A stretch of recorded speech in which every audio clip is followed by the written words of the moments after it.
Hello दोस्तों, स्वागत है आपका आपके अपने चैनल ए बी मेडिफैक्ट्स में। दोस्तों, जैसे कि आप जानते ही हैं कि ये सर्दियों का सीज़न है और इसमें खांसी की बहुत प्रॉब्लम आ रही है। चाहे वो बच्चे हों, बूढ़े हों, दोनों में, अडल्ट्स में तो आ ही रही है। तो ये जो इस बार वेदर चेंज हुआ है ना, इसके कारण ये प्रॉब्लम ज़्यादा आ रही है। तो इसी में कुछ प्रॉब्लम्स होती हैं, जैसे हमें पता नहीं चलता कि कौन सा कफ सिरप है हमारे पास, किस लिए यूज़ होता है, कैसे उसकी डोजेज लेनी है। तो इसी के बारे में आज बात करेंगे। दोस्तों, कफ सिरप जो होते हैं ना, मोस्टली 2-3 कैटेगरी के होते हैं। पहले जो ब्रांड नेम होता है ना, उसी में लिखा हुआ होता है कि वो कौन सा कफ सिरप है, किस कैटेगरी का है। मोस्टली जो कफ सिरप हैं उसमें लिखा होता है एक्सपेक्टोरेंट या ईएक्स। ये कैटेगरी के जितने भी कफ सिरप्स होते हैं वो बलगम वाली खांसी के लिए यूज़ होते हैं। बलगम समझो, जो छाती जाम हो जाती है उसके लिए, तो जिसमें स्प्यूटम बाहर आता है।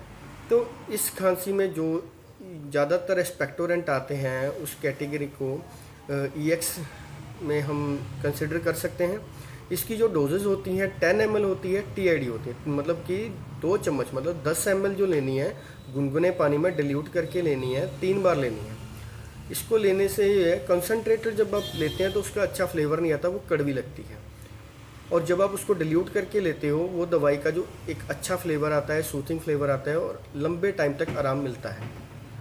तो इसमें जो एक पॉइंट जो आपको ध्यान में रखना है, इसमें एक सॉल्ट आता है, उसका नाम है ट्रिब्यूटालिन। ट्रिब्यूटालिन जो होता है ना, उसका साइड इफ़ेक्ट ये है कि कुछ लोगों को ट्रिब्यूटालिन से शिवरिंग होने लगती है। तो शिवरिंग है, पूरी बॉडी शेकिंग करने लगती है। तो ये साइड इफ़ेक्ट अगर किसी को है तो वो ध्यान में रखें और इसके बारे में डॉक्टर को रिपोर्ट पहले से ही कर दें कि डॉक्टर साहब मुझे इस सॉल्ट के साथ शिवरिंग होती है, तो वो उसका सब्स्टिट्यूट आपको दे देंगे, जिससे कि आपको ऐसी परेशानी का सामना नहीं करना पड़ेगा। दूसरी कैटेगरी जो है दोस्तों, उसमें जो ज़्यादातर कफ सिरप आते हैं, या तो अकेला ब्रांड नेम होगा या उसके पीछे लिखा होगा डीएक्स। डीएक्स का मतलब होता है ड्राई कफ। ड्राई कफ में ज़्यादातर यूज़ होने वाले जो फॉर्मुलेशन है उसमें डेक्सामिथॉर्फन होता है, जिसको हम डीएक्स के साथ कंसिडर करते हैं। ये फॉर्मुलेशन जो होता है 5 साल के बच्चों तक बैन होता है। 5 साल तक इसको नहीं ना, उसके बाद से लेके एल्डर तक आप सबको दे सकते हैं। ये क्या सुकीएक्स है, ये सूखी खांसी के लिए यूज़ होता है। इसमें डेक्सामिथॉर्फन होता है और इसकी डोज भी सेम है, 10 ml लेनी है, 3 बार लेनी है, डिल्यूट करके लेनी है, ताकि उसका एक अच्छा फ्लेवर, एक सूथिंग फ्लेवर आ जाए जो आपको एक बेहतर एहसास दे। तीसरी कैटेगरी जो होती है दोस्तों, वो होती है एलएस कैटेगरी। एलएस कैटेगरी जो होती है वो भी वेट कफ के लिए होती है।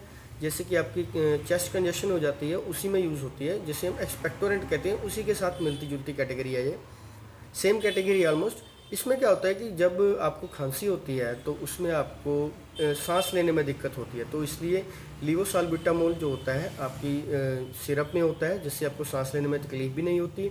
वो जो आपकी छाती जाम है, वो स्प्यूटम इकट्ठा हुआ है, वो टूटता है और आपकी छाती साफ़ होने लगती है। इसका भी डोज सेम है, 10 ml लेना है, डिल्यूट करके 3 बार लेना है, सुबह दोपहर शाम खाने के बाद। और उसके बाद दोस्तों, इसी कैटेगरी में जो एक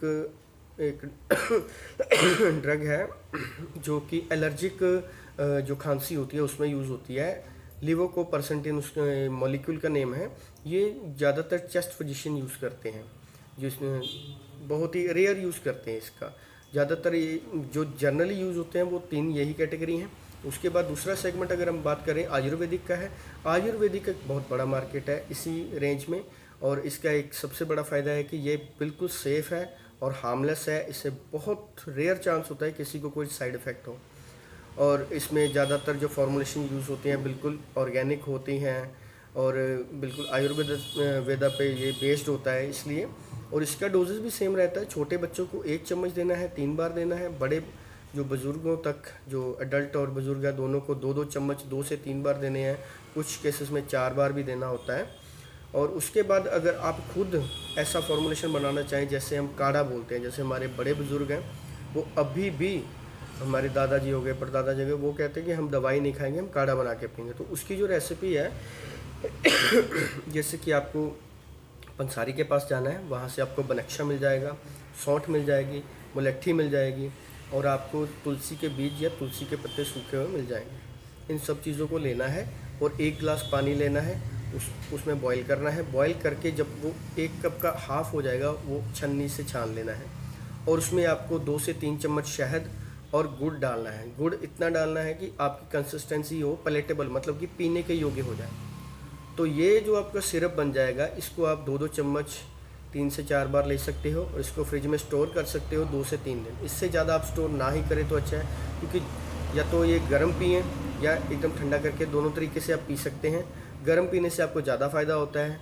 तो इसी से आप जैसे ये जो परेशानियाँ होती हैं, खांसी जुकाम नज़ला, इससे भी आपको राहत मिलेगी। आपकी इम्यूनिटी भी अच्छी हो जाएगी, स्ट्रांग हो जाएगी, ताकि आप सर्दी को झेल पाएँ। इसी तरीके की वीडियो देखने के लिए आप देखते रहिए AB मेडिफैक्ट्स। मेरा नाम जसविंदर सिंह है। Thank you sir.